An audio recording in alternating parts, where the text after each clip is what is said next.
Selamat datang kembali. Hari ini kita mau coba gali satu pertanyaan yang lumayan menggelitik ya. Bagaimana sih seseorang itu bisa dapat cap jenius? Apa iya itu murni soal bakat luar biasa dari lahir? Atau jangan-jangan lebih banyak dipengaruhi cerita, narasi yang dibangun di sekelilingnya? Kita bakal telusuri nih gimana beberapa tokoh sejarah, terutama seniman-seniman hebat era Renaissance, itu seolah-olah diangkat jadi kayak orang suci, tapi di dunia sekuler. Figur yang dikagumi setengah mati, gitu.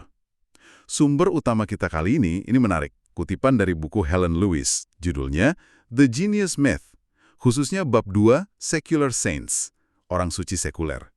Bab ini ngebahas gimana seorang seniman, sekaligus penulis abad ke-16, namanya Giorgio Vasari, itu bisa dibilang secara efektif menciptakan citra banyak pahlawan Renaissance yang Anda kenal sekarang. Lewat bukunya yang terkenal banget, Lives of the Artists. Nah, inti pembahasan kita kali ini tuh ini. Gagasan soal jenius yang kita pegang sekarang, apalagi di dunia seni ya, itu bukan fakta murni loh, tapi semacam mitos yang sengaja atau nggak sengaja diciptakan. Dan salah satu arsitek utamanya, ya si Giorgio Vasari ini. Misi kita, bongkar proses penobatan jenius ini. Gimana sih narasi sama mitos ini dibentuk sama Vasari? Dan gimana cerita-cerita ini masih terus aja membentuk cara Anda dan saya mandang kehebatan sampai detik ini?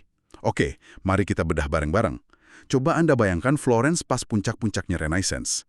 Itu kan wah, ledakan kreativitas seni, budaya, luar biasa banget. Nah, di tengah hiruk-pikuk itu, ada Giorgio Vasari. Dia sendiri seniman yang lumayanlah cukup terampil. Kerja buat keluarga Medici yang super kuasa itu.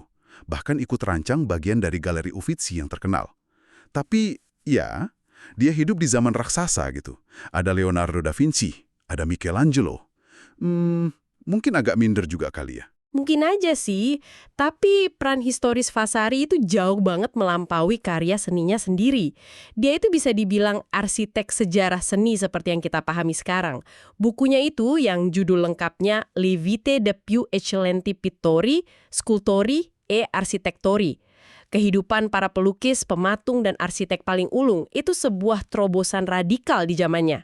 Sebelum Vasari, buku biografi itu biasanya ya isinya soal raja, ratu, atau ya orang suci beneran. Vasari ini justru nulis tentang seniman, yang pada masa itu seringkali masih dianggap pekerja terampil aja, bukan kaum intelektual elit gitu. Dia juga melakukan dua hal penting lain. Pertama, dia nulis pakai bahasa Toskan sehari-hari, bukan Latin yang cuma dimengerti kaum terpelajar kan? Jadi karyanya bisa diakses lebih banyak orang kan? Kedua, dia coba bikin sejarah yang komprehensif, malah mulai ceritanya dari Adam. Gila nggak tuh? Dia juga kelihatan banget tertarik sama inovasi teknis. Pematung bisa kerja pakai batu porfiri. Batu porfiri, yang keras banget itu ya? Betul, itu batuan beku ungu yang terkenal susah banget dipahat. Nah, Vasari catat itu. Jadi dia nggak cuma cerita, tapi juga catat kemajuan teknis. Wah, menarik banget pendekatannya. Tapi tadi Anda sempat singgung soal bias juga. Betul, ini penting diingat nih. Karya Vasari itu punya bias pro-Florence atau Tuscan yang cukup kental.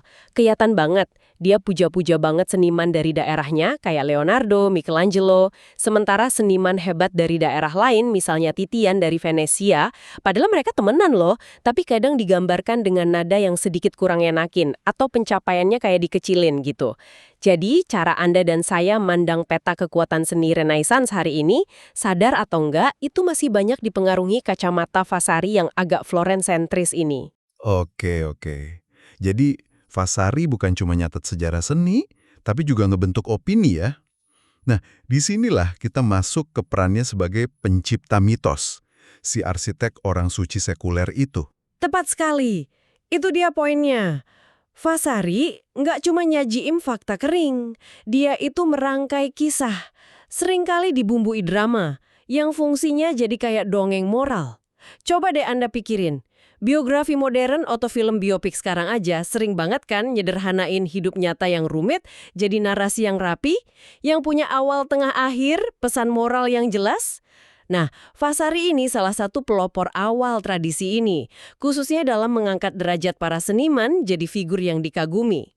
Yang menarik di sini adalah Vasari itu pakai detail-detail kehidupan yang seringkali kita juga nggak tahu pasti bener apa enggaknya ya. Bisa jadi dilebih-lebihin atau bahkan sepenuhnya mitos. Itu dipakai buat ilustrasiin tema atau karakter tertentu dari si seniman. Nah, ini yang kemudian ngebentuk cara kita mandang jenius sampai sekarang. Kita jadi cenderung fokus ke anekdot atau detail kunci tertentu, terus ngubah hidup mereka jadi semacam perumpamaan atau pelajaran. Helen Lewis kasih contoh bagus nih soal kontras antara Artemisia Gentileschi dan Sophonisba Anguissola. Gimana pekontasnya? Penasaran saya. Jadi, kisah Gentileschi, dia diperkosa, terus dia ngelukis adegan pembalasan dendam biblikal yang kuat banget itu, kan pas banget sama narasi jenius yang getir, jenius yang lahir dari penderitaan. Narasi kayak gini disukain banyak orang. Bandingin sama Anguissola. Dia seniman wanita lain yang sukses banget di masanya. Tapi hidupnya relatif normal, nggak ada tragedi besar yang bisa didramatisir gitu. Hasilnya gimana? Hasilnya, di era modern, Gentileschi itu jauh lebih sering diangkat lagi, dibahas, dijadiin ikon.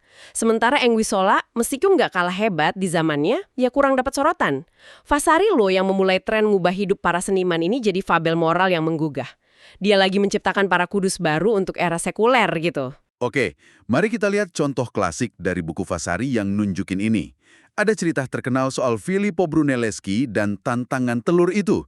Ceritanya kan, waktu ada sayembara besar buat rancang kubah Katedral Florence yang ikonik itu, pesaingnya pada maksa Brunelleschi nunjukin model atau rancangannya.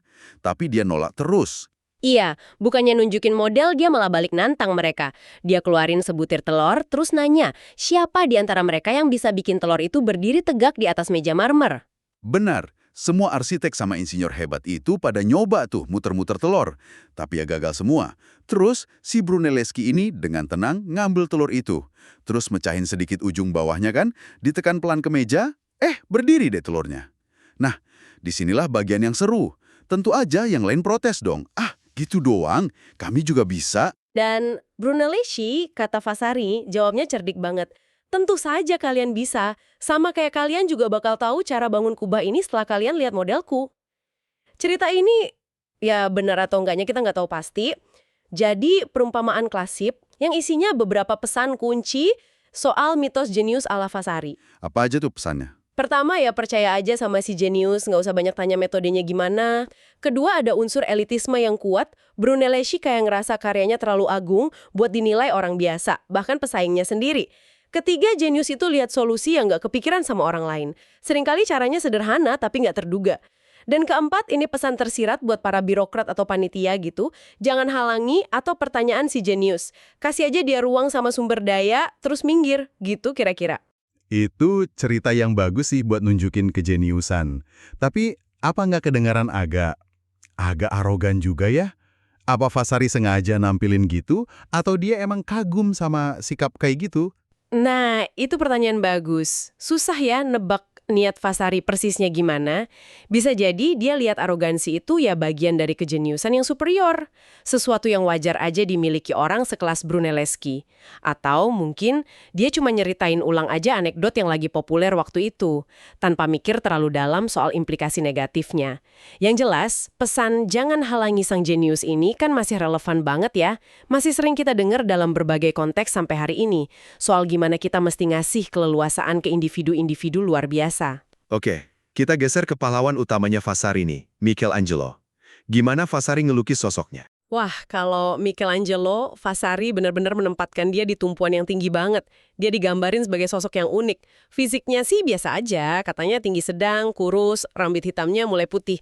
Tapi dedikasinya buat seni itu, wah total banget. Nggak peduli soal makanan enak atau anggur, kadang tidur masih pakai baju kerja lengkap. Serius? Tidur pakai sepatu sampai kulitnya ngelupas. Gila sih. Banget, kata Vasari begitu. Dia juga nekenin kalau kejeniusannya itu udah kelihatan dari kecil, berani ngoreksi gambar gurunya sendiri pas masih remaja. Puncaknya, Vasari nggak ragu ngasih julukan Il Divino, yang ilahi. Ini contoh paling jelas dari penciptaan orang suci sekular itu tadi. Dengan Michelangelo ini, Vasari kayak nyiptain arketipe rahib seni, yang fokus banget dan rela menderita demi karyanya. Kisah pengerjaan langit-langit Kapel Sistina itu jadi dongeng moral pamungkas versi Vasari. Menurut dia nih, Michelangelo itu sebenarnya dijebak buat nerima kerjaan ngelukis yang super sulit itu oleh saingannya, arsitek Bramante. Bramante tahu Paus Julius II itu lebih suka patung. Jadi dia harap Michelangelo bakal gagal atau paling nggak, ya sibuk bertahun-tahun sama kuas bukan pahat. Wah, jadi ada intrik segala di baliknya. Menurut Vasari, iya. Ini jadi pelajaran moral. Niat buruk Bramante malah ngasilin mahakarya terbesar Michelangelo. Terus, Vasari juga deskripsiin penderitaan fisik Michelangelo pas ngelukis di atas kepalanya bertahun-tahun. Leher kaku, cat netes ke mata, penglihatan rusak. Ini nguatin tema gitir favorit Vasari. Kehebatan sejati seringkali harus dibayar mahal pakai penderitaan fisik dan mental. Semua narasi ini dibangun buat memperkuat gagasan soal kedekatan khusus antara si jenius, Michelangelo, dan Tuhan. Dia bukan sekedar seniman, tapi kayak perantara ilahi gitu. Jadi kayak ada unsur penderitaan yang memuliakan gitu ya. Terus gimana kalau Leonardo da Vinci? Apa dia juga digambarin sebagai rahib seni yang menderita? Sains, musik, teknik, tapi seringkali ditinggalin gitu aja. Sama kayak Michelangelo, Leonardo juga digambarin cepat banget ngelampaui gurunya Verrocchio. Ada cerita menarik nggak soal masa mudanya? Yang unik gitu? Ada satu cerita yang lumayan lucu sekaligus aneh yang dicatat Vasari. Ayah Leonardo, Ser Piero, suatu hari diminta sama petani penyewa lahannya buat nyariin lukisan di atas potongan kayu bundar. Nah, Ser Piero ngasih tugas itu ke Leonardo muda, bukan yang lukis pemandangan atau figur suci. Leonardo malah pergi ke pasar, ngumpulin macam-macam hewan aneh. Kadal, ular, jangkrik, kelelawar, belalang, serangga lain. Dia terus gabungin bagian-bagian hewan itu dalam imajinasinya dan ngelukis sosok monster yang serem banget. Kayak nyemburin api sama racun dari mulutnya. Haha, kedengarannya agak nyeremin tapi juga kreatif ya. Monster beneran. Baru pas Leonardo nenangin dia, Ser Piero sadar betapa hebatnya lukisan itu. Cerita ini selain nunjukin bakat luar biasa Leonardo, juga ngasih isyarat soal sisi eksentrik dan gak biasanya dia. Jadi buat Leonardo, arketipinya itu si jenius serba bisa yang brilian tapi agak berantakan. Yang potensinya kayak gak sepenuhnya terwujud karena kurang fokus. Vasari berulang kali nyiratin rasa sayangnya gitu, potensi Leonardo yang kayak terbuang. Puncaknya ya cerita yang kebenarannya diragukan banget sama sejarawan modern, bahwa di ranjang kematiannya, Leonardo ngaku dosa ke Raja Prancis, Francis I, yang nemenin dia. Leonardo konon bilang kalau dia udah menghina Tuhan dan umat manusia karena nggak berkarya sebagaimana mestinya dalam seninya. Wah, dramatis sekali kalau itu beneran terjadi ya. Banget. Meskipun mungkin nggak akurat secara historis, tujuan Vasari nyeritain itu jelas buat nyempurnain legenda soal otak Leonardo yang lincah dan nggak terduga kayak Merkuri. Seorang jenius yang namanya tetap abadi, meskipun menurut pandangan Vasari ya, lebih banyak mulai daripada nyelesain karyanya. Dari semua kisah ini, salah satu warisan gagasan Vasari yang paling awet kayaknya ini deh. Jenius itu kelihatan dari kecil banget, dan kemunculannya tuh meyakinkan gak bisa dibantah.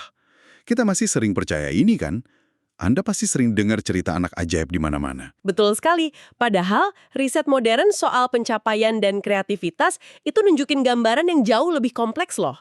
Memang benar sih, matematikawan teoritis seringkali capai puncak karya mereka sebelum umur 30.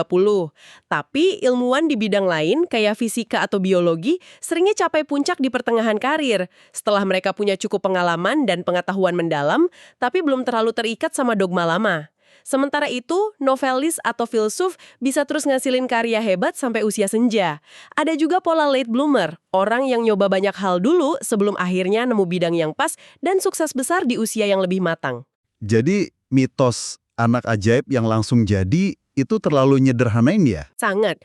Mitos ini kuat banget sampai kadang-kadang kebenaran sejarah pun dibengkokin biar pas sama narasinya. Contoh paling sempurna mungkin ya, kisah soal matematikawan besar Carl Friedrich Gauss dan soal penjumlahan angka 1-100 di sekolah dasar. Saya pernah dengar cerita itu. Gurunya ngasih tugas jumlahin 1-100, mungkin biar muhidnya sibuk gitu ya. Terus Gauss kecil cepet banget nemu cara pintas. Dia lihat 1 plus 100 sama dengan 101, 2 plus 99 sama dengan 101, gitu terus. Ada 50 pasang. Jadi jawabannya 50 kali 101, yaitu 50-50. Dia langsung nulis jawabannya di batu tulis kecilnya, taruh di meja guru, sementara teman-temannya masih ngitung satu-satu.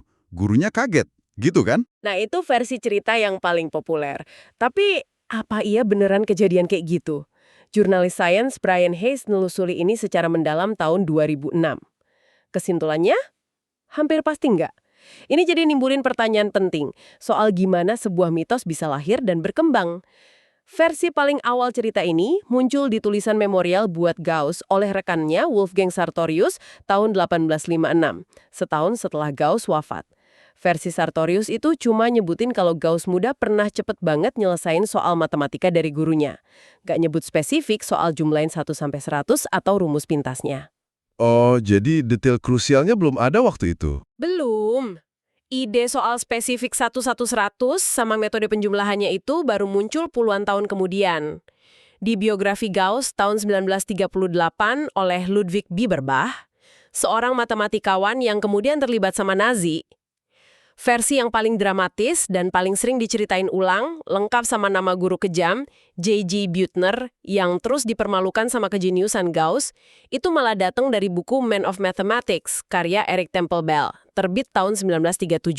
Buku Bell ini bisa dibilang sama pentingnya buat mitologi matematika kayak buku Lives karya Vasari buat mitologi seni rupa. Penting banget dalam membentuk citra. Cerita Gauss ini terus berevolusi loh. Detailnya ganti-ganti dari satu pencerita ke pencerita lain. Misalnya, di beberapa versi awal ada cambuk guru, terus hilang di versi abad ke-20 yang lebih ramah anak, guru. Terus si figur otoritas, guru, dibikin gak berdaya.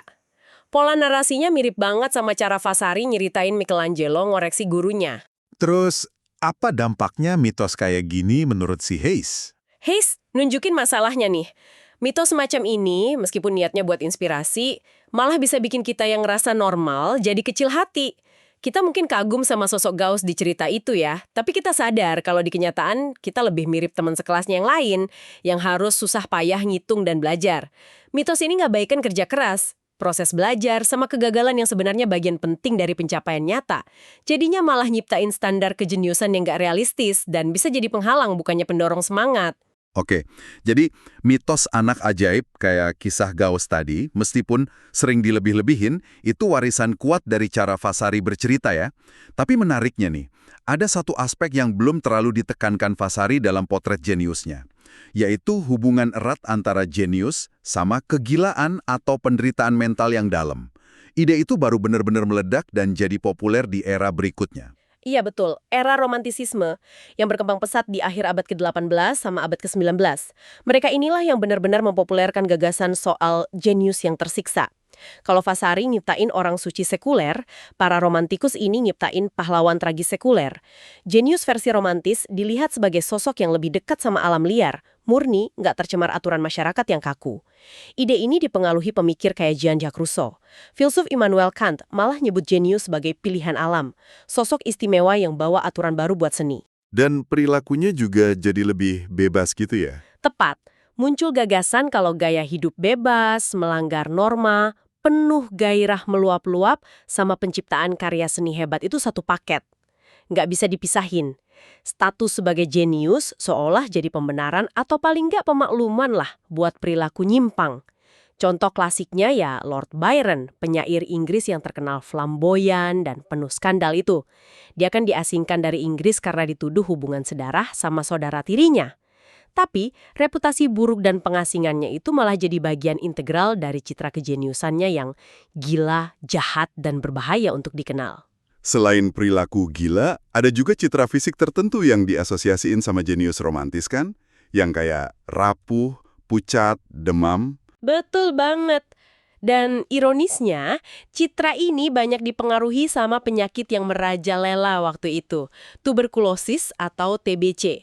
Penyakit ini kan nyerang paru-paru, bikin penderitanya kurus, batuk darah, demam, terus kelihatan pucat tapi seringkali pipinya merah merona. TBC ini ngebunuh banyak banget seniman, penulis, musisi terkenal di abad 18-19. Bronte Bersona, Chopin, Keats, bahkan filsuf Kant pun pernah kena waktu muda. Akibatnya, TBC sampai dijuluki penyakit romantis. Kok bisa jadi romantis sih penyakit? Aneh ya kedengerannya. Susan Sontag di esainya yang terkenal, Illness as Metaphor, nganalisis ini. TBC itu secara simbolis melambangkan disintegrasi, dematerialisasi, kerapuhan tubuh yang seolah terbakar oleh gairah atau intensitas pikiran.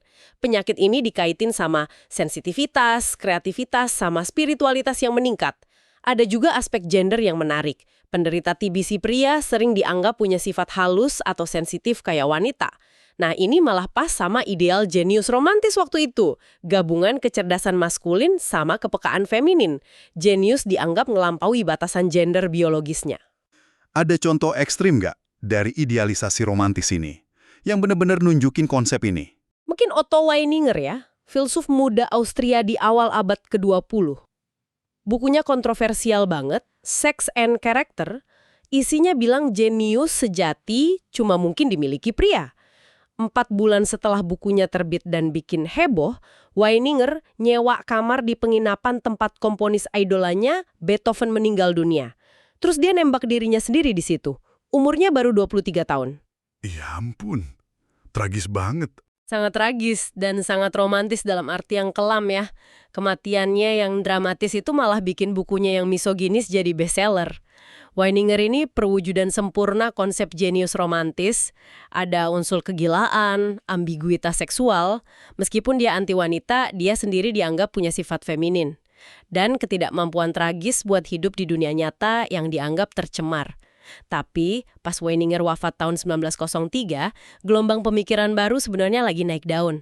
Obsesi pada data, pengukuran, pendekatan ilmiah ke segala hal, termasuk kecerdasan. Era para penyair dan filsuf mendefinisikan jenius mulai berakhir, digantiin sama era psikolog dan tes IQ. Nah, ini bawa kita ke babak selanjutnya dalam evolusi mitos jenius yang dibahas di bagian lain buku Lewis. Jadi, apa artinya semua ini buat Anda? Pembahasan mendalam kita hari ini, yang fokusnya ke Giorgio Vasari dan warisan dari Bab Secular Saints di buku Lewis, itu nunjukin dengan jelas banget ya, kalau gagasan kita soal jenius itu bukanlah sesuatu yang objektif atau murni soal bakat bawaan. Sejak era Renaissance, cerita-cerita yang kita ulang-ulang, kisah soal si rahib seni yang taat kayak Michelangelo, si serba bisa yang eksentrik kayak Leonardo, atau si anak ajaib kayak Gauss dalam mitosnya, itu secara aktif ngebentuk siapa yang kita anggap spesial dan kenapa. Vasari memulai tradisi penting ini, ngubah seniman dari sekedar pengrajin jadi figur yang dipuja, layaknya orang suci sekuler. Tepat sekali. Masyarakat lewat narator kayak Vasari itu secara efektif menobatkan para jenius ini buat merefleksi nilai-nilai apa sih yang dianggap penting di masanya. Inovasikah, dedikasi ilahikah, penguasaan teknis, atau bahkan penderitaan yang ngasilin karya agung. Mitos-mitos ini kemudian seringkali fungsinya buat ngasih kelonggaran atau pemakluman atas kekurangan atau perilaku nyimpang dari individu spesial ini. Dan yang lebih penting lagi, narasi yang disederhanain ini seringkali ngaburin kenyataan yang jauh lebih kompleks di balik pencapaian mereka. Peran krusial kolaborasi, keberuntungan waktu dan tempat, konteks sejarah yang dukung, jaringan patronasa, dukungan sosial, itu seringkali kelewat. Kisah hidup mereka dipoles jadi dongeng moral yang gampang dicerna, gampang diingat, dan gampang dikagumi. Vasari fokusnya ke seniman Renaissance ya. Sekarang sebagai penutup nih, coba Anda pikirin sejenak. Siapa orang suci sekuler kita di zaman sekarang? Apa kisah-kisah yang kita dengar dan baca soal inovator teknologi, pendiri startup, atau bahkan bintang olahraga misalnya? Itu cuma versi modern dari dongeng-dongeng yang dirintis Vasari berabad-abad lalu. Apa kita masih punya kecenderungan kuat buat nyederhanain kenyataan yang rumit demi nyiptain pahlawan-pahlawan karismatik yang pengen kita percaya keberadaannya? Coba deh renungkan satu figur jenius modern yang Anda kagumi. Seberapa banyak narasi publik soal mereka yang sebenarnya cocok sama pola dasar atau arketipe-arketipe tua yang baru aja kita bedah bareng ini? Sebuah pertanyaan untuk direnungkan. Sampai jumpa di pembahasan mendalam berikutnya.